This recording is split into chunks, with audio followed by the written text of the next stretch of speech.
Hey, what's going on, guys? I'm in a 2014 BMW X1, and so far this car has been awesome for like the little bit I've driven it, and we don't have too much time with this car, so let's get this thing going. Alright, so the first things first, yes, I am back in a BMW. No, it is not mine, but I am fortunate and thankful that I have the opportunity to share it with you guys. So without any further ado, the feel of the BMW just hasn't changed.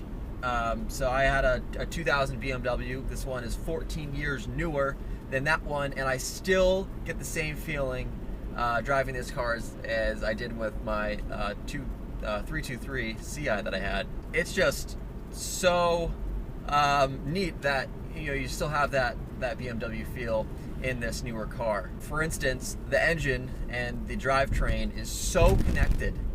Just like older BMWs, you feel the connection, and it's just until you drive a BMW and you feel the connection that it has between you, the driver, and the powertrain. It's pretty unique.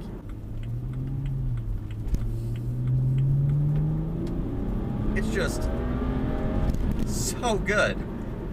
The engine is just there's little to no turbo lag with the engine. I would just leave it in auto. Don't even worry about the Tiptronic kind of garbage. But it's just so good. And I get in this car, and it reminds me of just a high class. Some people might not like this, but it reminds me of like a high class Subaru Crosstrek or a Subaru Forester. Just because everything you touch is obviously going to be nice with the BMW, and just the engine is so good. And I think that's where like a Subaru falls back, is the engine. And they're kind of dogs when they're stock, and not very exciting. This engine is exciting. This whole drivetrain is really exciting. The brake feels good. The inputs feel good. The steering is heavy than an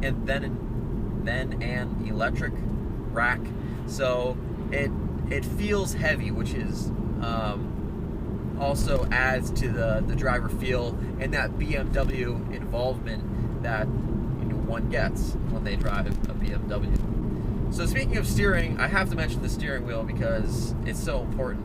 This steering wheel is so good. I've been on a very lucky streak of great steering wheels, and hopefully that has to do with just people or manufacturers catching on that steering wheels matter, and it's important to make them just comfortable to hold and drive, other than just having some like foam or plastic just garbage that you hold on to.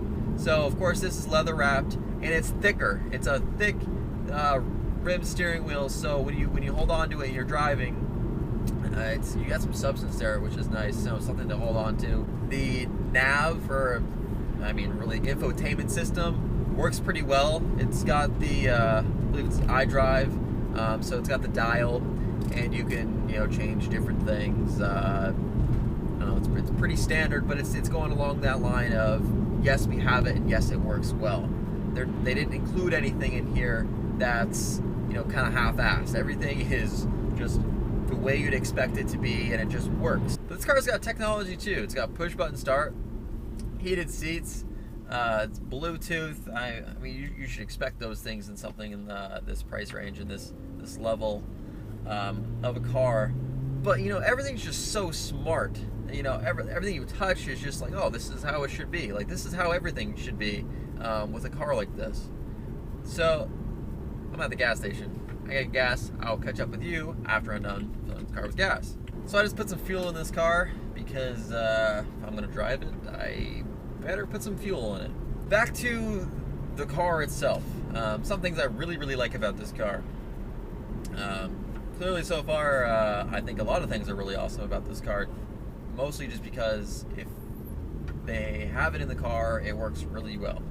For instance, the heated seats. You turn the heated seats on full, they don't just get warm, they get hot seats.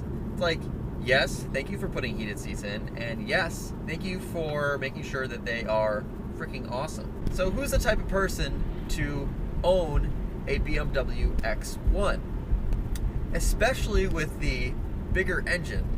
And that would be someone that likes the feeling of acceleration when they put their foot down on the accelerator, as well as likes the driving feel of a car that's connected to the road, and is just wants the utility and wants the super convenience of a car like this. And I would buy one of these flat out, like instantly, just because it's just not trying to show off anything. It just does absolutely everything well. I haven't, and this is from my initial driving the car, playing with the functions, using what the car has to provide. Granted, a short period of time, but so far I haven't scratched my head on why they do that. It's always, oh yeah, like, now of course they would do that, and of course it's good. It just works well. Alright, here's just an example of how BMW gets most things right, and it's stuff that you don't normally think about. So for example, see this over here, to open and close the vent? It's at an angle. You think, okay, it goes with the design. But also think that when you reach over to do it, it's perfectly in line with your finger to do so. And that's what you get when you buy a BMW, and I'm glad that it is still in the system. So this is probably the newest BMW I've ever driven, and coming from a 2000 BMW beforehand, it's really nice to see that they've just made progress and they haven't lost the BMW touch. I am just really, really happy with this car. Especially this bigger twin turbo straight six engine. That's just loads of fun. So until next time, you guys drive safe, and if you like the content, like what you see, please hit that subscribe button. I really, really appreciate it. And I'm just going to try to keep coming out with more content for you guys, and I love doing it. So until next time, for the second time, drive safe.